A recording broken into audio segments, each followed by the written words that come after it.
Hai, halo semua. Assalamualaikum warahmatullahi wabarakatuh. Selamat pagi dan salam sejahtera untuk kita semua. Dalam pertemuan kita kali ini, kita akan membahas mengenai knowledge representation atau representasi pengetahuan.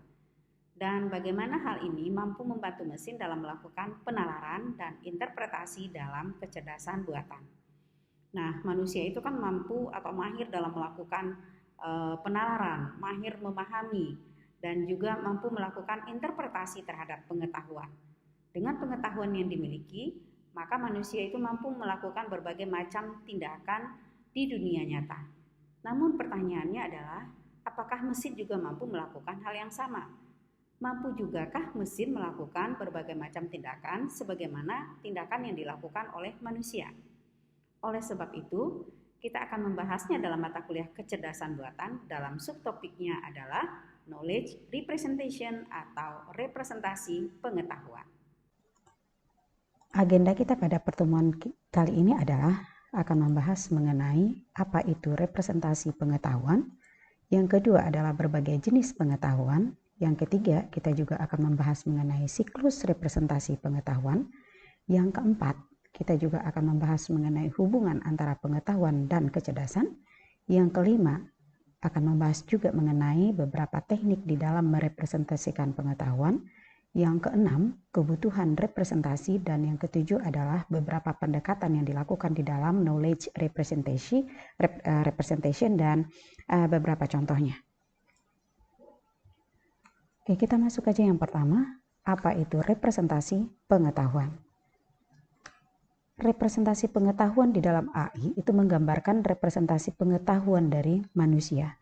Pada dasarnya ini adalah studi tentang bagaimana kepercayaan atau belief, maksud atau tujuan, dan penilaian agen cerdas dapat diekspresikan dengan tepat untuk alasan otomatis. Nah, salah satu tujuan utama representasi pengetahuan itu meliputi pemodelan perilaku cerdas untuk agent. Representasi pengetahuan dan penalaran atau sering juga disebut dengan istilah KR ya, knowledge representation atau KRR, knowledge representation and reasoning, itu adalah bahagian dari kecerdasan buatan yang berkaitan dengan pemikiran agent di dalam AI dan bagaimana pemikiran tersebut berkontribusi terhadap perilaku agent yang cerdas. Oke, kalau kita lihat definisinya adalah knowledge representation and reasoning, atau dalam bahasa kita adalah representasi pengetahuan dan penalaran, adalah representasi informasi dari dunia nyata bagi komputer untuk memahami dan kemudian menggunakan pengetahuan ini untuk memecahkan masalah kehidupan nyata yang kompleks, karena kita semua tahu bahwa di dunia nyata ini begitu banyaknya masalah dan masalahnya sangat beragam dan sangat kompleks.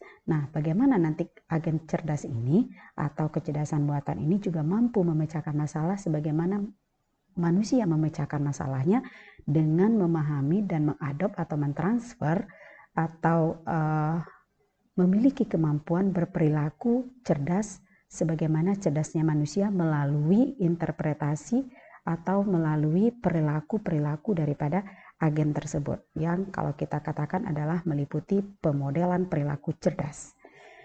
Oke.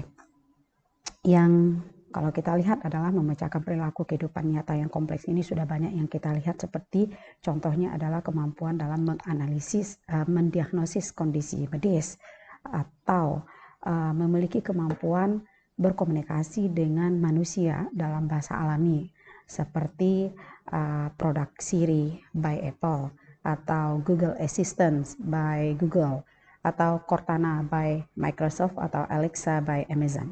Nah, ini juga merupakan cara yang menggambarkan bagaimana kita dapat mewakili pengetahuan di dalam kecerdasan buatan, ya.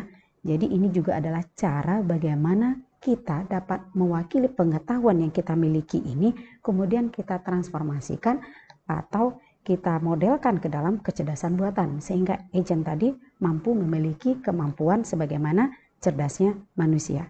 Nah, representasi pengetahuan tidak hanya menyimpan data ke dalam beberapa basis data, tetapi juga memungkinkan mesin cerdas untuk belajar dari pengetahuan dan pengalaman itu sendiri. Jadi kemampuan mesin cerdas itu adalah mampu untuk belajar secara terus-menerus dari pengetahuan yang dia miliki dan dari pengalaman itu sendiri, sehingga dapat berperilaku cerdas seperti layaknya manusia.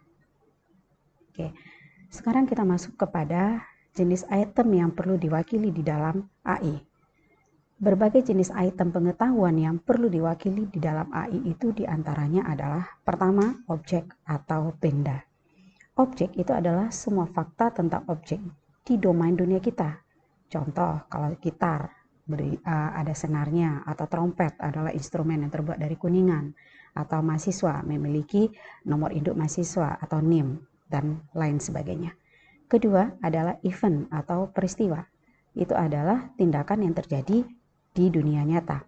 Kemudian yang ketiga adalah performance atau performa atau kinerja. Ini menggambarkan perilaku yang melibatkan pengetahuan tentang bagaimana melakukan sesuatu. Yang keempat adalah fakta atau fact, adalah kebenaran tentang dunia nyata dan apa yang kita representasikan. Kemudian yang kelima, meta knowledge, itu adalah pengetahuan tentang apa yang kita ketahui. Jadi apa yang kita ketahui itu adalah termasuk ke dalam meta knowledge. Yang keenam, itu adalah dasar pengetahuan atau knowledge base itu sendiri. Nah, basis pengetahuan ini merupakan komponen utama agent berbasis pengetahuan adalah pengetahuan itu sendiri. Nah, itu direpresentasikan sebagai knowledge base. Nah, knowledge base adalah kelompok kalimat. Di sini kalimatnya bisa digunakan sebagai istilah teknis dan tidak identik dengan bahasa Inggris ya. Nah, sementara pengetahuan itu sendiri adalah kesadaran atau keakraban yang diperoleh dari pengalaman, fakta, data, dan situasi. Berikut ini adalah beberapa jenis-jenis pengetahuan di dalam kecerdasan buatan. Oke. Sekarang kita telah mengetahui tentang representasi pengetahuan itu apa di dalam AI, dan sekarang kita beralih dengan mengetahui berbagai jenis pengetahuan di dalam AI. Terdapat 5 jenis pengetahuan di dalam AI. Yang pertama adalah declarative knowledge atau pengetahuan deklaratif. Kemudian structural knowledge, yang ketiga procedural knowledge, yang keempat meta knowledge, dan yang kelima adalah heuristic knowledge. Mari kita bahas satu persatu masing-masing daripada jenis pengetahuan dalam AI ini. Yang pertama adalah declarative knowledge atau pengetahuan deklaratif. Mencakup mengenai konsep, fakta, dan objek dan diekspresikan dalam kalimat deklaratif. Pengetahuan deklaratif ini adalah mengetahui tentang sesuatu, ya, di mana pengetahuan itu mencakup mengenai konsep, fakta, dan objek. Pengetahuan deklaratif ini juga disebut dengan pengetahuan deskriptif dan diekspresikan di dalam deklaratif. Dan pengetahuan deklaratif ini lebih sederhana daripada bahasa prosedural. Kemudian yang kedua adalah structural knowledge atau pengetahuan struktural. Pengetahuan struktural adalah pengetahuan dasar untuk memecahkan suatu masalah, menggambarkan hubungan antara berbagai konsep seperti jenis, bahagian dari, dan pengelompokan sesuatu. Dan ini menggambarkan hubungan yang ada di antara konsep dengan objek. Kemudian yang ketiga adalah procedural knowledge atau pengetahuan prosedural.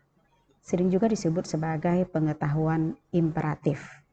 Jenis pengetahuan yang bertanggung jawab untuk mengetahui bagaimana melakukan sesuatu, dan termasuk di dalamnya adalah mengenai aturan, strategi, prosedur, dan lain-lainnya. Jenis pengetahuan prosedural ini dapat langsung diterapkan ke tugas apapun. Dan pengetahuan prosedural tergantung kepada tugas yang dapat diterapkan. Nah, keempat adalah meta knowledge atau pengetahuan tentang pengetahuan lainnya. Kemudian yang terakhir adalah heuristic knowledge atau pengetahuan heuristik. Pengetahuan heuristik mempresentasikan pengetahuan beberapa ahli dalam suatu bidang atau dalam suatu subjek. Pengetahuan heuristik itu adalah aturan praktis berdasarkan pengalaman sebelumnya dan kesadaran akan pendekatan yang digunakan. Nah, itu adalah 5 jenis pengetahuan yang terdapat di dalam AI. Sekarang mari kita lihat ke slide berikutnya mengenai siklus representasi pengetahuan dan cara kerjanya. Oke, terdapat beberapa komponen di dalam AI. Yang pertama itu adalah persepsi, yang kedua adalah belajar, yang ketiga adalah representasi pengetahuan dan penalaran, yang keempat adalah perencanaan, yang kelima adalah eksekusi. Nah, sistem kecerdasan buatan ini yang terdiri dari beberapa komponen ini akan menampilkan perilaku cerdas mereka. Ya, sekarang kita lihat contoh untuk menunjukkan berbagai komponen sistem dan cara kerjanya. Diagram berikut ini adalah diagram yang menunjukkan interaksi di antara beberapa komponen yang telah disebutkan tadi di dalam dunia nyata dan komponen yang terlibat dalam menunjukkan kecerdasan buatan tersebut. Komponen persepsi. Komponen persepsi mengambil data atau informasi dari lingkungan. Dengan bantuan komponen inilah kita dapat mengambil data dari lingkungan, mencari tahu sumber suara dan memeriksa apakah AI tersebut rusak oleh apapun. Nah, juga mendefinisikan bagaimana merespon ketika ada indera yang terdeteksi. Lalu kemudian di sini kita lihat adalah komponen pembelajaran atau learning yang belajar dari data yang di-capture atau ditangkap oleh komponen persepsi. Tujuannya adalah untuk membangun komponen yang dapat diajarkan dibandingkan daripada pemrogramannya sendiri. Nah, pembelajaran berfokus pada proses peningkatan diri atau improve secara mandiri daripada mesin kecerdasan itu sendiri melalui pengalaman dan melalui data-data atau pengetahuan yang telah kita masukkan sebelumnya. Untuk mempelajari hal-hal baru, sistem membutuhkan akuisisi pengetahuan, inferensi, akuisisi heuristik, pencarian lebih cepat, dan lain sebagainya. Kemudian komponen utama daripada kecerdasan buatan itu sendiri adalah knowledge, representation, and reasoning. Ya. Komponen utamanya adalah representasi pengetahuan dan penalaran yang menunjukkan kecerdasan seperti manusia di dalam mesin. Representasi pengetahuan itu adalah tentang memahami kecerdasan. Nah, alih-alih kita mencoba memahami atau membangun persepsi kita bagaimana otak bekerja dari bawah ke atas, namun lebih ditujukan kepada bagaimana memahami dan membangun perilaku cerdas itu justru dari atas ke bawah dan fokusnya pada apa yang perlu diketahui oleh agent itu untuk berperilaku cerdas. Juga mendefinisikan bagaimana proses penalaran otomatis itu dapat membuat pengetahuan itu tersedia sesuai dengan kebutuhan. Kemudian berikutnya adalah komponen planning atau perencanaan dan eksekusi. Ini tergantung kepada analisis representasi pengetahuan dan penalaran. Nah, di sini perencanaan termasuk memberikan keadaan awal, menemukan prasyarat dan efeknya, dan urutan tindakan untuk mencapai keadaan di mana tujuan tertentu berada. Sekarang, setelah perencanaan selesai, tahap terakhirnya itu adalah mengeksekusi atau proses pelaksanaan terhadap keseluruhan daripada proses ini. Baik, jadi ini adalah berbagai komponen sistem dan siklusnya di dalam representasi pengetahuan. Selanjutnya, kita masuk bagaimana hubungan di antara pengetahuan dengan kecerdasan ini, ya. Bagaimana keterkaitan atau relasi antara pengetahuan dengan kecerdasan itu sendiri. Oke. Berikut adalah pengetahuan antara pengetahuan dengan kecerdasan. Pengetahuan tentang dunia nyata memainkan peran penting di dalam kecerdasan serta menciptakan kecerdasan buatan itu sendiri. Jadi kita tahu seseorang yang cerdas yang akan menciptakan kecerdasan buatan itu sendiri. Jadi kecerdasan buatan itu bisa diciptakan juga oleh manusia-manusia yang cerdas. Nah, pengetahuan memainkan peran penting di dalam menunjukkan perilaku cerdas pada agent. Agent hanya dapat bertindak secara akurat pada beberapa input ketika dia memiliki pengetahuan atau pengalaman tentang input tersebut. Oke. Mari kita anggap jika kita bertemu seseorang yang kita sebut sebagai decision maker atau si pembuat keputusan. Ya. Nah, si pembuat keputusan ini tindakannya akan dijustifikasi atau dibenarkan dengan merasakan lingkungan dan menggunakan pengetahuan.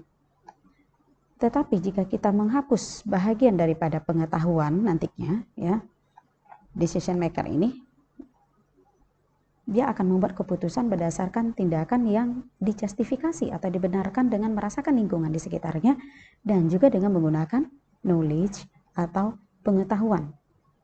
Maka setelah itu baru dia akan mengambil action atau tindakan untuk mengambil sebuah keputusan. Bagaimana kalau seandainya kita akan menghilangkan bagian knowledge ini? Kita akan menghapus bagian pengetahuan di sini. Maka tidak akan dapat si pengambil keputusan ini untuk mengambil keputusan yang cerdas kalau hanya berdasarkan sensing, kalau hanya berdasarkan kepada merasakan lingkungan saja.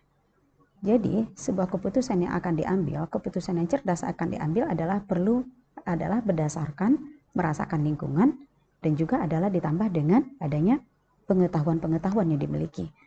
Semakin banyak pengetahuan yang dimiliki, maka decision maker-nya atau si pengambil keputusan akan mampu mengambil keputusan yang lebih baik.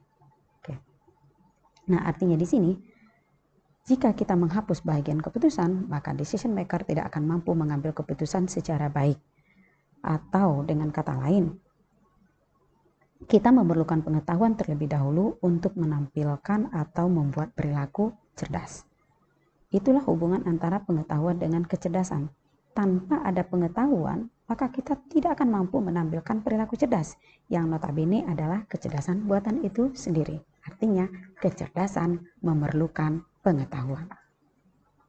Nah, sekarang setelah Anda mengetahui hubungan antara pengetahuan dengan kecerdasan, mari kita beralih ke representasi pengetahuan di dalam AI. Ada 4 teknik di dalam representasi pengetahuan di dalam AI. Yang pertama adalah logical representation, yang kedua semantic network representation, yang ketiga frame representation, dan yang keempat adalah production rule. Oke, sekarang kita bahas yang pertama dulu, logical representation atau representasi logis. Ya, representasi logis itu adalah bahasa dengan beberapa aturan yang konkret atau yang pasti yang berkaitan dengan proposisi dan tidak memiliki ambiguitas dalam representasinya. Representasi logis berarti menggambarkan kesimpulan berdasarkan berbagai kondisi. Representasi ini menetapkan beberapa aturan komunikasi yang penting.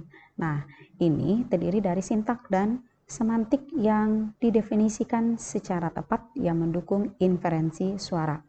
Setiap kalimat dapat diterjemahkan ke dalam logika dengan menggunakan sintak dan semantik ini. Kita lihat dulu sintak. Sintak ini memutuskan bagaimana kita dapat membangun kalimat di dalam logika. Kemudian menentukan simbol mana yang bisa kita gunakan dalam representasi pengetahuan dan juga bagaimana menulis simbol-simbol tersebut. Kemudian semantik. Semantik adalah aturan yang dapat menafsirkan kalimat di dalam logika, juga memberi makna pada setiap kalimat. Representasi logis itu dapat dikategorikan ke dalam 2 logika, yaitu logika proposisi dengan logika predikat yang akan kita bahas secara terpisah setelah selesai materi daripada pertemuan yang ini. Kita akan memasuki ke materi selanjutnya, nanti adalah logika proposisi dengan logika predikat setelah selesai materi ini. Oke, kelebihan dan kekurangan daripada representasi logis adalah kelebihannya. Representasi logis itu membantu melakukan penalaran secara logis dan representasi ini adalah dasar untuk bahasa pemrograman. Kekurangannya, representasi logis ini memiliki beberapa batasan dan sulit untuk dikerjakan dan teknik ini tidak terlalu alami dan kesimpulannya tidak terlalu efisien. Nah, dari mana kita melihat kelebihan dan kekurangan ini setelah kita paham nanti yang 2 tadi, yaitu logika proposisi dengan logika predikat yang akan kita bahas sehabis pertemuan ini nantinya. Ya. Kemudian kita masuk ke yang teknik representasi yang kedua adalah semantic network representation atau representasi jaringan semantik. Jaringan semantik bekerja dengan alternatif dari logika predikat untuk representasi pengetahuan. Pada jaringan semantik, kita dapat merepresentasikan pengetahuan dalam bentuk jaringan grafis. Kemudian jaringan ini terdiri dari node atau nodik yang mewakili objek dan busur yang menggambarkan hubungan antara objek-objek tersebut.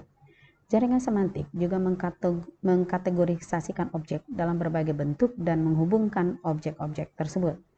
Nah, representasi daripada jaringan semantik ini terdiri dari 2 jenis hubungan, yaitu relasi is-A atau disebut juga dengan relasi warisan. Kemudian adalah jenis hubungan yang kedua. Nah, contoh di sini terdapat statement Jerry is a cat, Jerry is a mammal, Jerry is owned by pria, Jerry is white colored, dan all mammals are animal. Jerry itu adalah seekor kucing. Jerry itu adalah binatang mamalia. Jerry itu kepunyaan pria, dan Jerry itu berwarna putih, dan semua mamalia adalah binatang. Kalau kita transformasikan ke dalam jaringan semantik, atau kalau seandainya kita convert ke dalam jaringan semantik, maka bentuknya seperti ini. Jerry milik pria, Jerry berwarna putih, Jerry itu adalah kucing, dan kucing itu adalah mamalia, dan mamalia itu adalah binatang. Jadi ini adalah merepresentasikan pengetahuan kita dalam bentuk jaringan semantik, ya, dengan menggunakan relasi is-i, warisan, dan jenis hubungannya. Apa sih kelebihan dan kekurangan daripada representasi jaringan semantik ini? Kelebihannya dulu, yang pertama adalah jaringan semantik adalah representasi alami dari pengetahuan. Jaringan semantik menyampaikan makna secara transparan yang dapat kita lihat seperti contoh yang tadi, secara transparan dan representasinya sangat alami dari pengetahuan. Dan kemudian yang ketiga, jaringan ini sangat sederhana dan sangat mudah dimengerti oleh siapapun, ya. Kekurangannya, jaringan semantik ini membutuhkan lebih banyak waktu komputasi saat dia runtime, ya, karena kita perlu melintasi hierarki jaringan yang lengkap untuk menjawab beberapa pertanyaan. Dan mungkin dalam skenario terburuk bahwa setelah melintasi seluruh pohon, kita menemukan bahwa solusinya ternyata tidak ada di jaringan itu. Maka dikatakan ini menjadi kekurangan jaringan semantik yang pertama, ya. Jaringan semantik itu membutuhkan lebih banyak waktu komputasi saat runtime. Yang kedua, jaringan semantik itu tidak mungkin membangun jaringan semantik yang sedemikian luas. Kenapa? Jaringan semantik itu sebenarnya mencoba memodelkan memori mirip manusia yang memiliki 1015 neuron dan tautan untuk menyimpan informasi.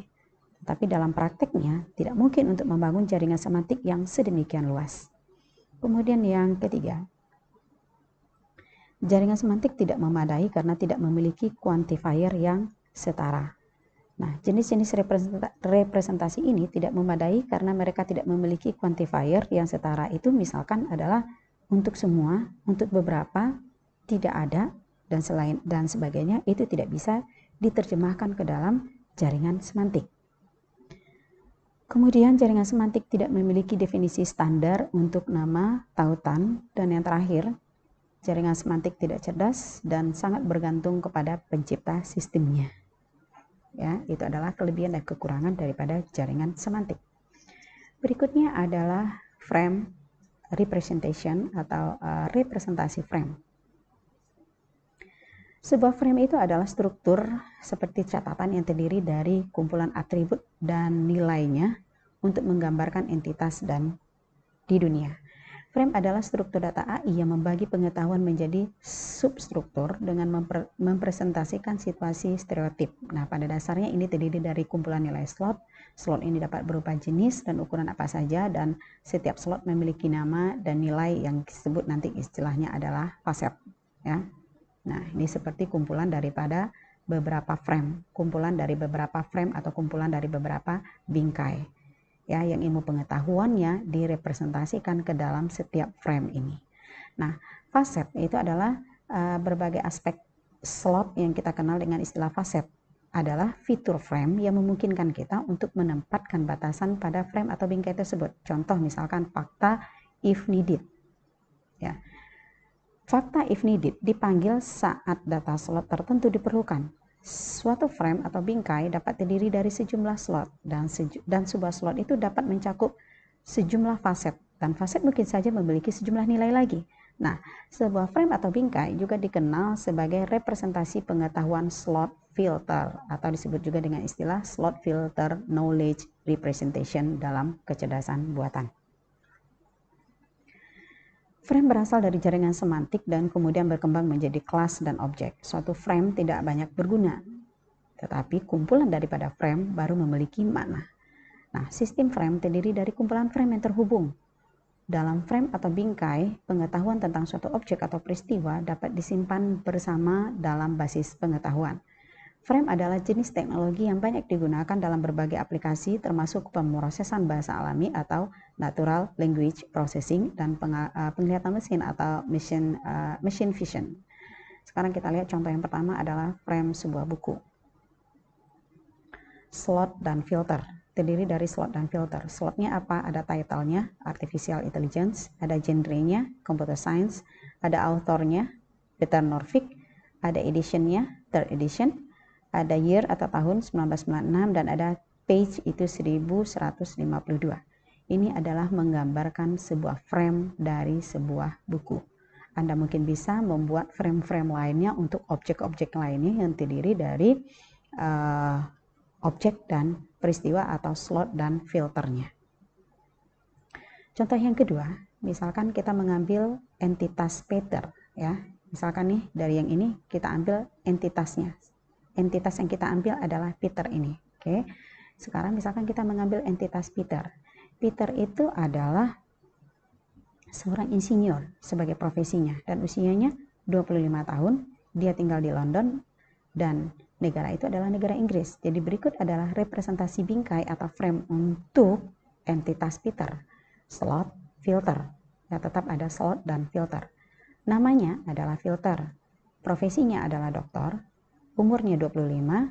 Statusnya masih single. Dan beratnya adalah 78.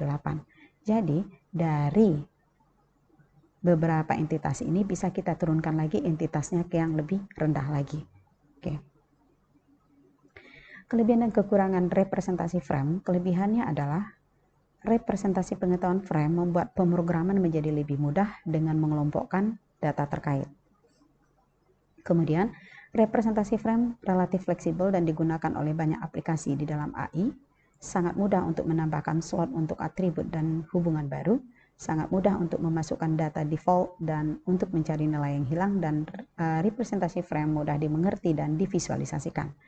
Kemudian kekurangannya adalah dalam inferensi sistem frame, mekanisme tidak dapat dengan mudah diproses. Kemudian mekanisme inferensi tidak dapat berjalan dengan lancar oleh representasi frame. Dan representasi frame memiliki pendekatan yang sangat umum. Masuk kita ke yang keempat. Teknik representasi adalah aturan produksi atau production rule, ya. Sistem aturan produksi terdiri dari pasangan kondisi dan tindakan, yang berarti jika kondisi maka tindakan. Nah, sistem aturan produksi ini sebenarnya terbagi atas 3 bagian. Yang pertama adalah himpunan aturan produksi, yang kedua working memory atau memori yang bekerja, dan yang ketiga adalah siklus pengenalan tindakan. Dalam aturan produksi, agen memeriksa kondisi, dan jika kondisi ada, maka aturan produksi akan menyala dan tindakan yang sesuai dilakukan. Bagian kondisi dari aturan menentukan aturan mana yang dapat diterapkan pada satu masalah, sedangkan bagian tindakan melakukan langkah-langkah pemecahan masalah yang terkait. Proses lengkap ini disebut dengan Recognized Act Cycle atau siklus pengenalan tindakan. Working memory berisi deskripsi kondisi penyelesaian masalah saat ini, dan aturan dapat menulis pengetahuan ke memori yang sedang bekerja. Pengetahuan ini cocok dan dapat menggantikan aturan yang lainnya. Jika ada situasi baru yang dihasilkan, maka beberapa aturan produksi akan diganti bersama. Ini disebut set konflik. Nah, dalam situasi ini, agen perlu memilih aturan daripada set ini. Dan itu disebut dengan resolusi konflik. Nanti juga akan kita bahas di dalam logika predikat dengan logika proposisi, ya. Kita ambil contoh di sini. Tadi ya, jika kondisi maka tindakan. Ini adalah aturan produksi yang selalu terdiri dari pasangan kondisi dan tindakan. Oke, kita ambil contoh. Jika di halte dan bus tiba, maka tindakannya adalah masuk ke bus. Jika di bus dan membayar dan kursi kosong, maka tindakannya adalah duduk. Jika di bus dan tidak dibayar, maka tindakannya adalah membayar biaya dulu. Jika bus tiba di tujuan, maka tindakannya turun dari bus. Maka ini menggambarkan mengenai aturan produksi. ya. Sekarang kita lihat kelebihan dan kekurangan daripada aturan produksi. Kelebihannya, aturan produksi dinyatakan dalam bahasa alami. Aturan produksi sangat modular dan dapat dengan mudah dihapus atau dimodifikasi karena sifatnya yang modular tadi. Namun memiliki kekurangan, aturan produksi tidak menunjukkan kemampuan belajar apapun dan tidak menyimpan hasil dari masalah untuk penggunaan masa depan.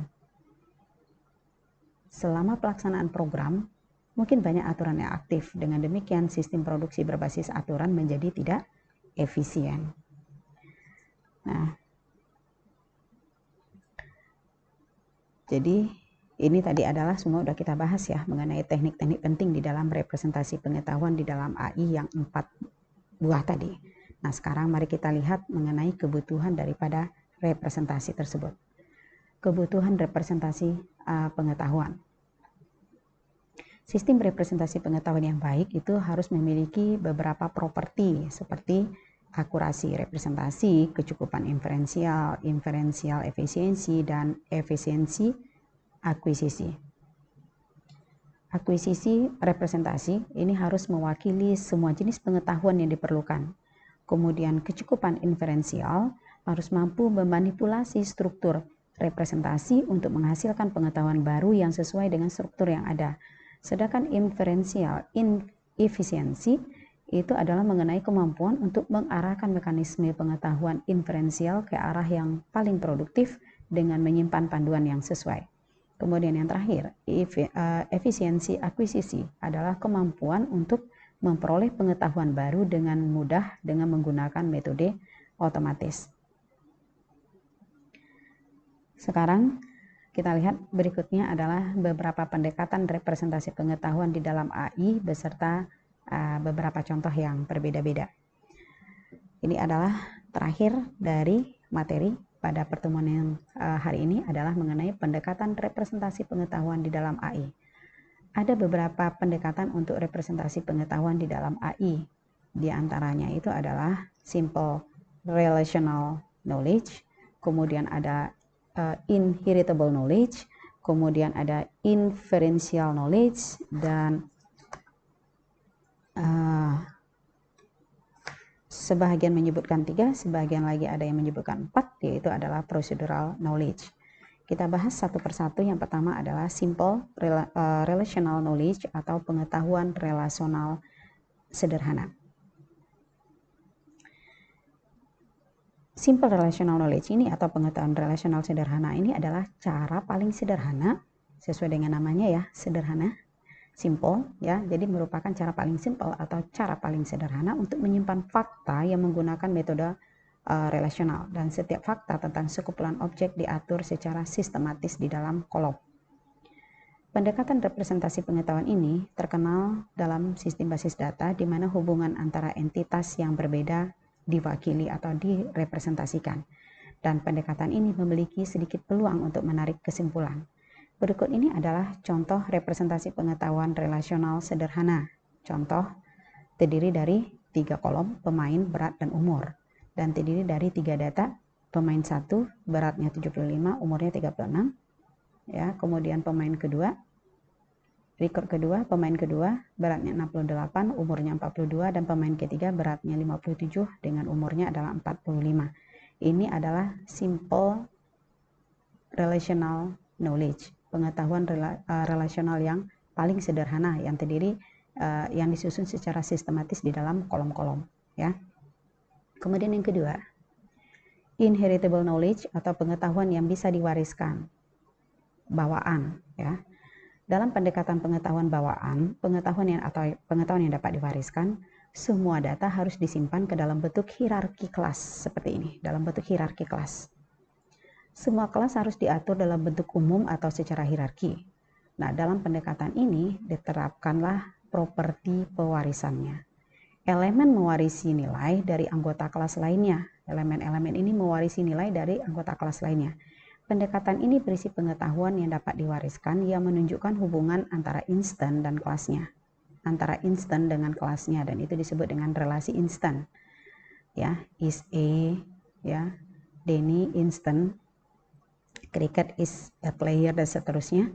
Ya, setiap frame individu dapat mewakili koleksi atribut dan nilainya. Dalam pendekatan ini, objek dan nilai direpresentasikan ke dalam bentuk node kotak.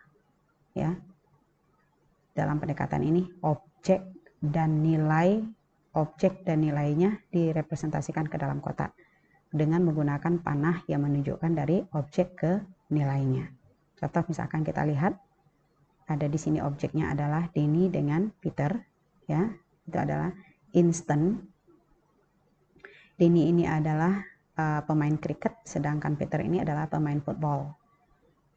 Kriket adalah Peter, Denny itu adalah player ya dari kriket dan football, dan merupakan dia playernya untuk kelompok usia di bawah 19 tahun. Itu adalah inheritable knowledge atau pengetahuan yang bisa diwariskan yang digambarkan harus ke dalam bentuk hierarki, ya. Kemudian yang ketiga, inferential knowledge atau pengetahuan inferensial. Pendekatan pengetahuan inferensial mempresentasikan pengetahuan dalam bentuk logika formal. Pendekatan ini dapat digunakan untuk memperoleh lebih banyak fakta dan ini menjamin kebenaran. Contoh misalkan adalah pernyataan 1. Anthony adalah pemain badminton. Pernyataan kedua, semua pemain badminton itu adalah atlet. Maka dapat direpresentasikan sebagai berikut ke dalam pengetahuan inferensialnya. Badminton Anthony. Ya. Dalam kurungnya adalah objeknya, ya, badminton Anthony. Kemudian semua pemain, ya, semua pemain badminton itu adalah atlet. Jadi kita terjemahkan ke dalam semua universal X, badminton X ini adalah bisa Anthony, bisa siapa saja, dan apabila dia pemain badminton, maka dia adalah atlet. Oke. Terakhir, procedural knowledge atau pengetahuan prosedural. Pendekatan pengetahuan prosedural menggunakan program-program kecil dan kode-kode yang menjelaskan bagaimana melakukan hal-hal tertentu dan bagaimana melanjutkannya. Dalam pendekatan ini, satu aturan penting digunakan yaitu aturan if-then. Nah, itulah semua dari pendekatan representasi pengetahuan di dalam AI. Detailnya bagaimana masing-masing pengetahuan representasi pengetahuan ini atau knowledge representation ini akan kita bahas pada pertemuan sesudah ini. Dan saya harap Anda mengerti sekarang apa itu representasi pengetahuan, apa pentingnya representasi pengetahuan itu di dalam AI, dan berbagai jenis representasi pengetahuan yang ada. Semoga memberikan gambaran kepada Anda bagaimana awalnya representasi pengetahuan itu dibutuhkan di dalam membentuk agent cerdas di dalam sebuah kecerdasan buatan. Terima kasih atas perhatiannya. Sampai jumpa pada modul pembelajaran berikutnya.